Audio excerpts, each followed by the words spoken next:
Hola, ¿cómo están? Vamos a hablar de la enfermedad pulmonar obstructiva crónica. Las siglas son EPOC.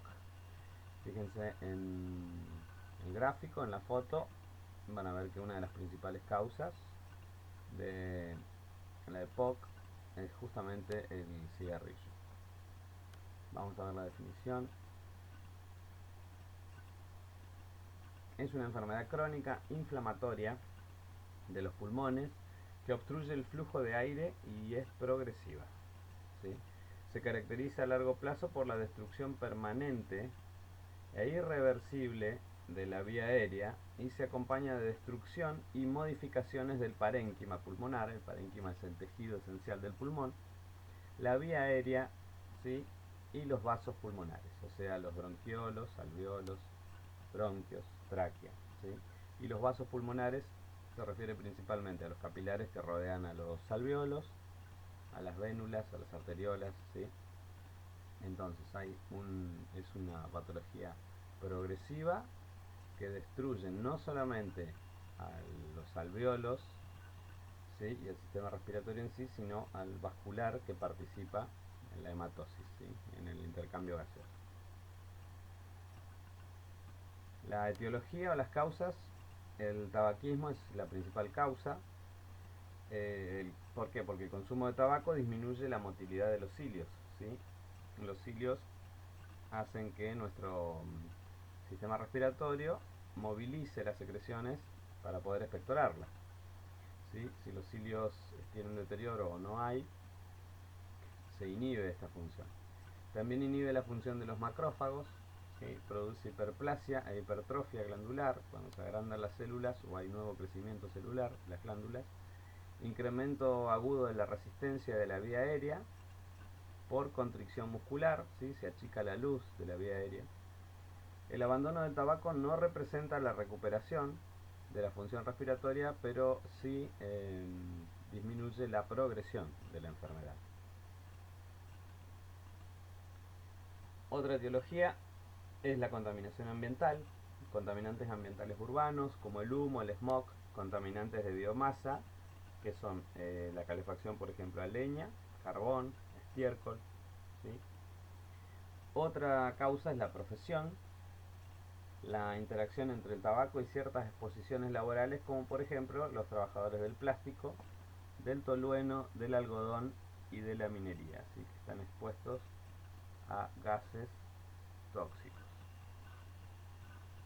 o a partículas. Seguimos con las causas. Puede haber hiperreactividad bronquial inespecífica, ¿sí? Como son por ejemplo las alergias. Muchos pacientes hacen crisis eh, o hiperreactividad en las épocas, determinadas épocas estacionarias, ¿sí? Por ejemplo cuando comienza la primavera, así como los asmáticos. Infecciones, hay una asociación entre infecciones recurrentes de la vía aérea inferior, ¿sí? Y una disminución de la función pulmonar, ¿sí? En cada infección se va dañando parte del parénquima y eso puede ayudar a tener EPOC a largo plazo. Factores genéticos como el déficit de alfa-1 antitripsina, que es una enzima que protege, ¿sí? Al parénquima pulmonar, eh, de la elastasa, que es otra enzima que actúa cuando hay procesos inflamatorios, ¿sí? Esto actúa a nivel de la elastina, después impide que el pulmón tenga la elasticidad, ¿sí? O el tejido conectivo tenga la elasticidad que debería tener. Entonces, si tenemos déficit de esta enzima, la alfa-antitripsina 1, ¿sí? Eh, podemos tener entonces después EPOC, ¿sí?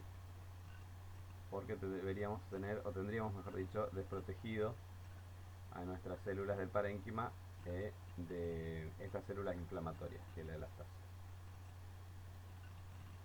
Bronquitis crónica, esta es la clasificación del EPOC, ¿sí? Hay dos patologías principales, que son la bronquitis crónica y el enfisema, ¿sí? Son una causa importante de mortalidad mundial, de prevalencia de mayores de 40 años, ¿sí? Es del 10% la prevalencia. Prevalentemente en hombres, la enfermedad tiene un diagnóstico generalmente tardío. ¿Por qué? Porque como es una patología crónica y progresiva, el cuerpo produce acostumbramiento, ¿sí? Se acostumbra a tener menos oxígeno circulante. Entonces, no se consulta al médico inmediatamente, no es una patología aguda que en un proceso de horas me afecta, ¿sí? Esto va con un proceso de años, es como la hipertensión arterial, ¿sí? O como la diabetes tipo 2, que tal vez sale de un control y descubre que tiene diabetes, ¿sí? Entonces por eso se dice que tienen diagnóstico tardío.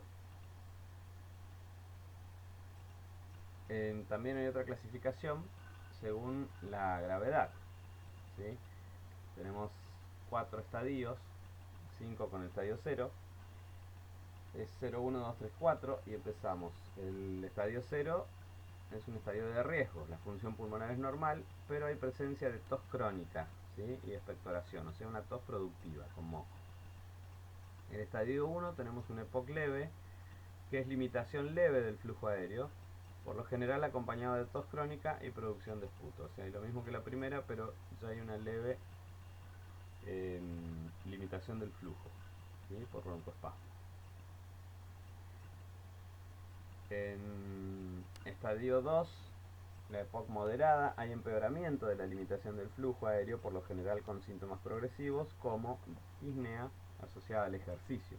Cuando el paciente realiza ejercicio hace dificultad respiratoria. Estadio 3, una EPOC grave, empeoramiento adicional de la obstrucción del flujo aéreo, hay disnea más marcada y se repiten las exacerbaciones, o sea, las crisis de falta de aire. Estadio 4, EPOC muy grave, limitación acusada de flujo aéreo, o sea, muy marcada, con afección notable en la calidad de vida y exacerbaciones potencialmente mortales, ¿sí? Un paciente en una crisis de estas de disnea y de hipoxia puede morir. Bien, vamos a ver la fisiopatología. Fíjense, el humo del tabaco principalmente como principal factor y la contaminación ambiental, y a su vez pacientes que tengan factores genéticos como la deficiencia de antitripsina alfa 1. ¿Sí? Ambos inician o desencadenan la patología. El humo y el tabaco y la contaminación producen irritación e inflamación bronquial mantenida, sostenida en el tiempo, y rotura de la elastina en el tejido conjuntivo de los pulmones, ¿sí? Ya sea el humo de tabaco o la deficiencia de la antitripsina, ¿sí? Que no nos, si no, no acordémonos que si no la tenemos no nos protege la elastasa. Bien, la irritación e inflamación bronquial mantenida produce bronquitis crónica, que es edema bronquial, hipersecreción de moco, tos crónica, broncoespasmo, ¿sí? Fíjense que es similar a lo que pasa en una crisis asmática, salvo por la tos. Enfisema, destrucción de los tabiques alveolares, ¿sí? Fíjense acá, principalmente la deficiencia de la antitripsina. Destrucción de los tabiques alveolares, inestabilidad de las vías respiratorias. Recuérdense que los alveolos van unidos como en racimos, ¿sí? Y cada alveolo tiene su pared, ¿sí? Que sería el tabique entre un alveolo y otro. Ahora vamos a ver un gráfico, lo vamos a ver más claro, cómo se destruyen los tabiques alveolares. Tanto en la bronquitis crónica como en el enfisema hay obstrucción de las vías respiratorias, atrapamiento de aire, ¿sí? Vamos a verlo en el gráfico, disnea, infecciones frecuentes, ¿sí? Porque tenemos ya un parénquima destruido, entonces más susceptible a infectar. Cociente anómalo de ventilación-perfusión, ¿sí? El paciente puede ventilar con mayor rapidez, pero no necesariamente va a estar bien perfundido el tejido. Hay hipoxemia, o sea, falta de oxígeno en sangre. Hipoventilación, si nosotros ocultamos un campo pulmonar normal, tiene determinado sonido ventilatorio, y si escuchamos un pulmón enfermo vamos a tener los sonidos disminuidos, eso es hipoventilación. Cardiopatía pulmonar, ¿sí? O sea, puede estar asociado entonces o producir una cardiopatía. Fíjense tanto el gráfico en la bronquitis crónica como en el enfisema, ¿sí? En bronquitis crónica vamos a ver la parte de los bronquiolos y bronquios, ¿sí? Enfisema en la parte alveolar. Esto es, repito, similar a lo que vimos en asma. Tenemos un bronquio sano, ¿sí? Fíjense la musculatura. Fíjense acá el exceso de la inflamación de la mucosa y el exceso de moco que se produce, ¿sí? Aparte de la constricción de los músculos bronquiales. En el enfisema acá tenemos un racimo alveolar sano. Fíjense los tabiques, son las paredes, están totalmente sanas, ¿sí? Y acá tenemos un paquete o un racimo alveolar enfisematoso, ¿sí? Las membranas alveolares están dañados, los tabiques están rotos y esto parece como si fuera varios alveolos grandes, gigantes, ¿sí? Y esto después en las placas se ven como cavernas. Fisiopatología. Se produce un proceso inflamatorio crónico de las vías aéreas, parénquima y los vasos, ¿sí? Acuérdense que no solamente se lesionan los alveolos, sino el tejido y los vasos. Ante la agresión de irritantes crónicos, como el cigarrillo, el patrón inflamatorio incluye neutrófilos, macrófagos y linfocitos. Se producen cambios estructurales en las vías aéreas proximales, mayores a 2 milímetros, y distales, que son los menores a 2 milímetros. ¿Qué pasa? Hay engrosamiento de la pared, fibrosis. Acuérdense que fibrosis se produce en cualquier tejido que sufre una lesión, ¿sí? El proceso de cicatrización produce un tejido fibrótico, una fibrosis. Fibrosis peribronquial, exudado inflamatorio endoluminal, o sea, dentro de la luz del bronquio, ¿sí? Y disminución del calibre bronquial. Hay hipersecreción mucosa, disfunción ciliar, responsable de la tos crónica, ¿sí? Al no funcionar los cilios o no existir o estar dañados, acumulamos moco en la vía aérea. Entonces el reflejo de la tos, ¿sí? Se activa, que es el que trata de defender nuestro organismo. Entonces por eso es la tos crónica, porque están dañados los cilios, ¿sí? De alguna manera tenemos que expulsar el moco. Aumento de la producción de esputo. Se produce una disminución de la ventilación expiratoria o del volumen expiratorio forzado, que es esto que ven acá. Ahora lo vamos a ver bien cuando veamos una espirometría. Volumen expiratorio forzado, están las siglas al revés porque está en inglés. En el primer segundo, entonces, hay una disminución del volumen expiratorio forzado en el primer segundo y hay atrapamiento aéreo en la expiración, ¿sí? El atrapamiento queda en las cavernas, ¿sí? O por el achicamiento del calibre del bronquio, lo que lleva a una hiperinsuflación pulmonar, reduciendo la capacidad inspiratoria. El parénquima pulmonar, los bronquiolos, alveolos, destrucción de la pared alveolar, muerte celular epitelial y endotelial.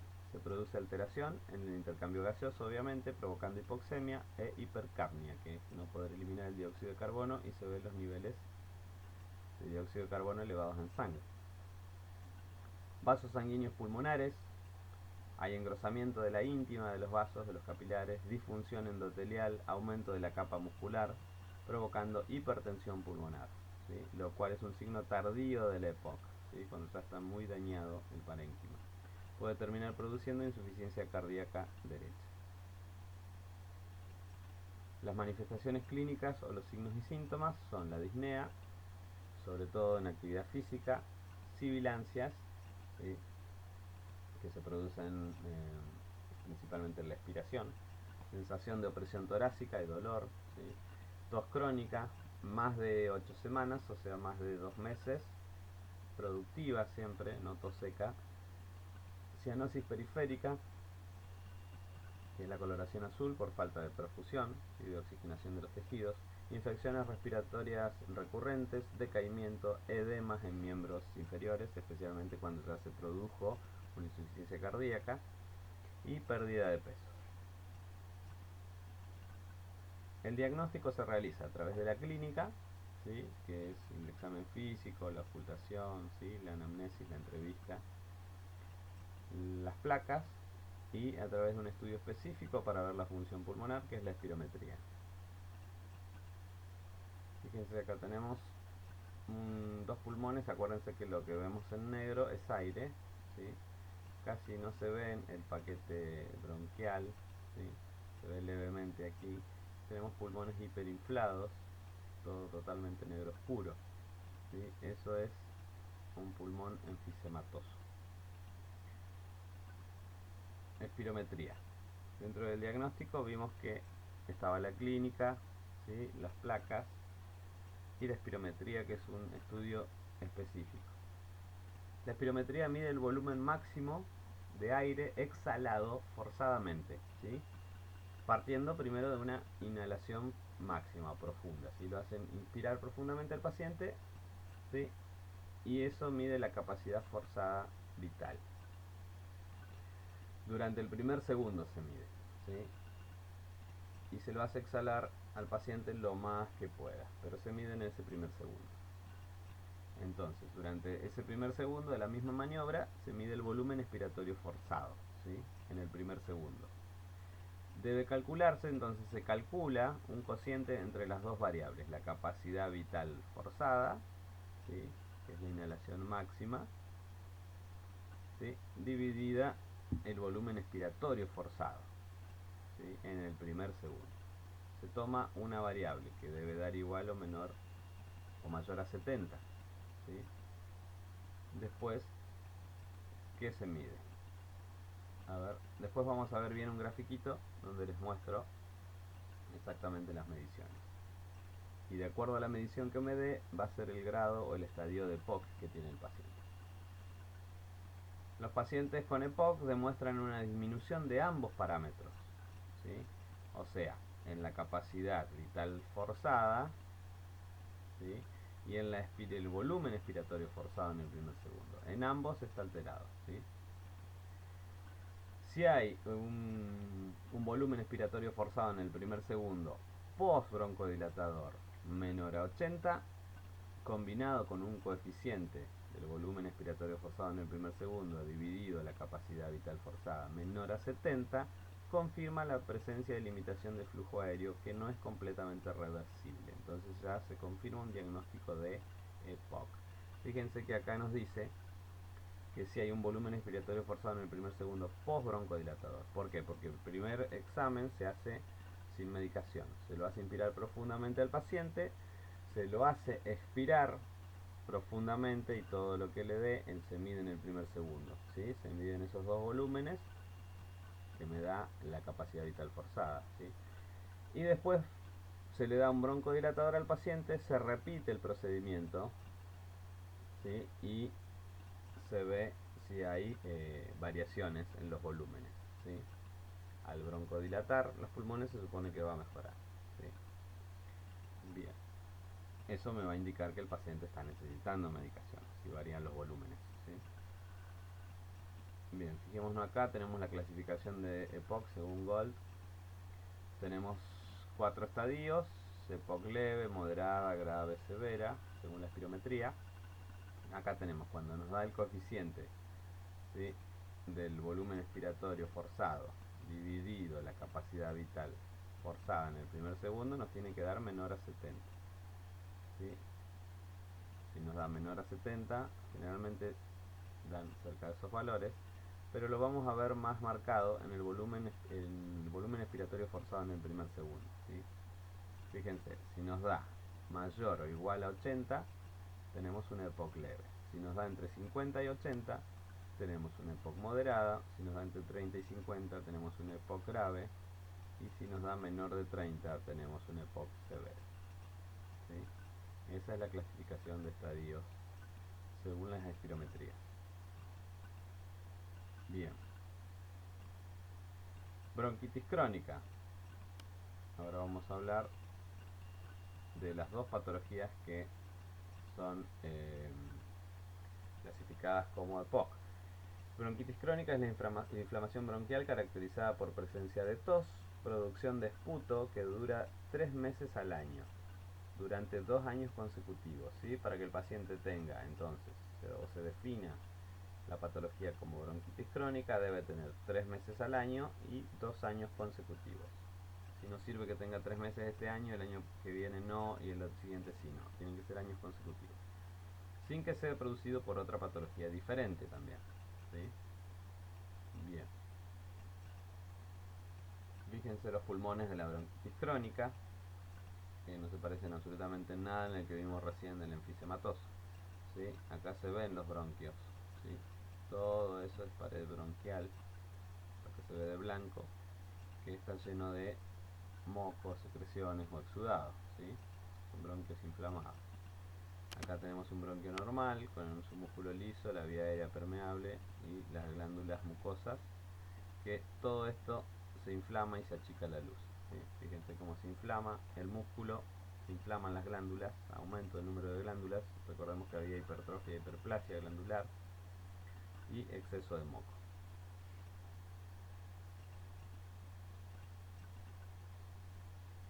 Fíjense en el enfisema la placa, cómo varía una placa de otra, ¿sí? Acá hay aire, ¿sí? Acuérdense que lo negro es aire, pero hay mucho menor porque están los bronquios inflamados, ¿sí? Y acá tenemos unos pulmones hiperinsuflados y fíjense en la diferencia del tórax, ¿sí? Fíjense este tórax cómo está, se llama tórax en tonel. Este es un tórax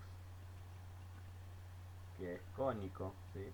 Arriba es más pequeño y la base es piramidal, ¿sí? Fíjense este otro es en tonel, ¿sí? Como los toneles de vino, como los barriles de vino, ¿sí? Tiene casi la misma forma arriba que abajo, ¿sí?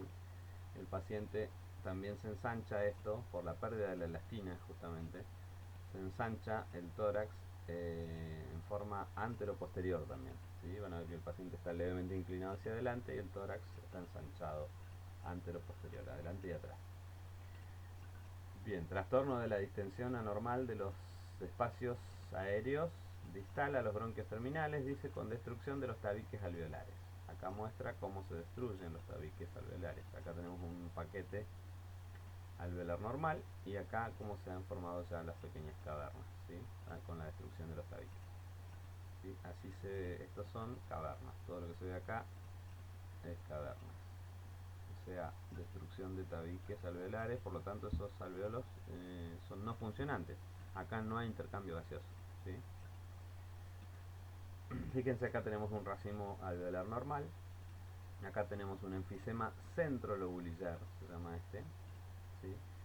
Cuando solamente ataca parte de los tabiques, ¿sí? Que se van rompiendo. Fíjense cómo pareciera que se va fusionando los alveolos, como acá, ¿sí?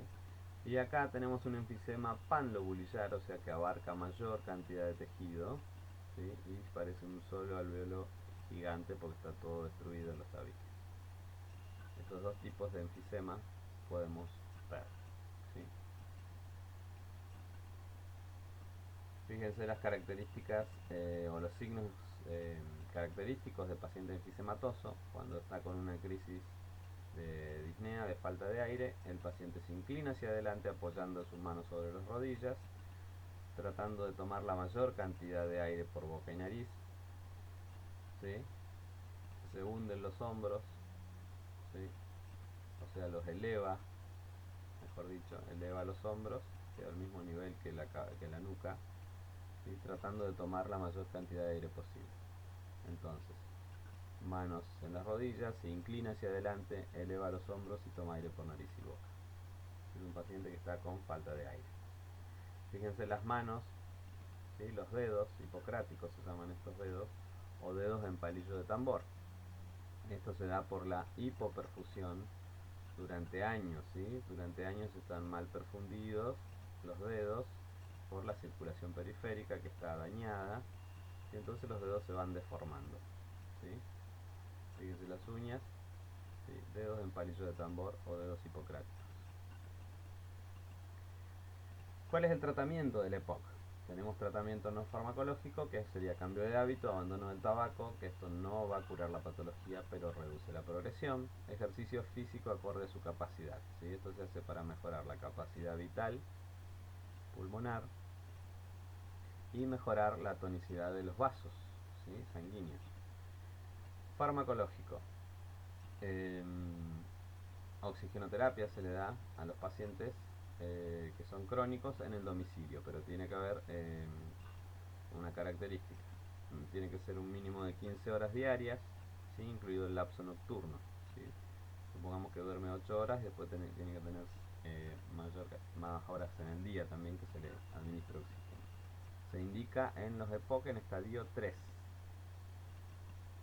que presentan estas dos características: la presión arterial de oxígeno igual o inferior a 55 milímetros de mercurio con una saturación de oxígeno menor a 88, con o sin hipercapnia, ¿sí? Medido en sangre. Otro paciente con presión de oxígeno entre 55 y 60 milímetros de mercurio con saturación de 89, pero que tiene signos de hipertensión, ¿sí? Pulmonar. Edema periférico compatible con insuficiencia cardíaca congestiva. Entonces estos pacientes que tienen mejores valores, ¿sí? Ya sea de la presión arterial de oxígeno en sangre o el mayor saturación, pero que tienen signo de hipertensión pulmonar, también necesitan oxígeno domiciliario. Tratamiento farmacológico, aparte del oxígeno: broncodilatadores, antagonistas beta-adrenérgicos como el salbutamol, el fenoterol, que son de acción corta de 4 a 6 horas, de preferencia por vía inhalatoria, ¿sí? Por spray, por los PAF. Anticolinérgicos como el bromuro de dipratropio, de acción rápida, 15 a 30 minutos, dura 8 horas. El bromuro de tiotropio, de acción prolongada, 24 horas, de preferencia también por vía inhalatoria, spray, o también se pueden dar por nebulización. Teofilina, que es de acción prolongada 24 horas, se puede dar vía oral, comprimido o endovenoso en caso de urgencia. Fíjense, acá tenemos los spray o los puff. Tenemos inhalador presurizado, el común, que se pone directamente en la boca, ¿sí? Que es un disparo, es una dosis. Si se pone así, se prefiere antes que estos la aerocámara, ¿sí? Porque se puede aprovechar toda la dosis, ¿sí? Acá se puede llegar a perder dosis. Inhalador de polvo seco también se pone en la boca, se dispara un polvo seco en forma de spray. Fíjense el inhalador, ¿sí? Vamos a ver cómo se aplica. Acá generalmente cuando el paciente está con una crisis, ¿sí? Similar a la crisis asmática, por decirlo así, se utiliza una impregnación. Se llama impregnación cuando yo realizo 2 disparos, ¿sí? El paciente inhala profundo, ¿sí? Durante 10 segundos. Inhala profundo, yo tengo que esperar 10 segundos y ahí recién retiro la aerocámara. Espero 10 minutos y vuelvo a hacer lo mismo. Coloco la aerocámara que esté bien sellada, hago 2 disparos, el paciente inhala profundo esos 2 disparos y exhala, y lo que queda lo vuelvo a inhalar. Por eso tengo que esperar 10 segundos antes de retirar la máscara, ¿sí? Retiro la máscara, espero 10 minutos y vuelvo a hacer el tercer doble disparo, ¿sí? Eso se llama impregnación. Se realiza cuando los pacientes están en crisis, ya sea un paciente con EPOC o un paciente asmático, ¿sí? Bien, esto se llama aerocámara entonces. El tratamiento también continúa con glucocorticosteroides. No se indican a largo plazo, ¿sí? Generalmente son a corto plazo. Solo en caso de estadio 2. Mucolíticos como el ambroxol, ¿sí? Facilita la expectoración y alivia la tos, ¿sí? Generalmente se dan los mucolíticos para aliviar la tos y demás solamente de noche. Si el paciente no puede dormir por la tos, se le da mucolítico, si no, no. Antibiótico solo en caso de exacerbaciones infecciosas, ¿sí? Bacterianas. Y la vacunación antigripal puede reducir hasta un 50% la morbimortalidad, o sea, la posibilidad de enfermarse y morir de estas causas. Bien, nada más de EPOC. Espero que les haya servido y cualquier duda consultan al mail.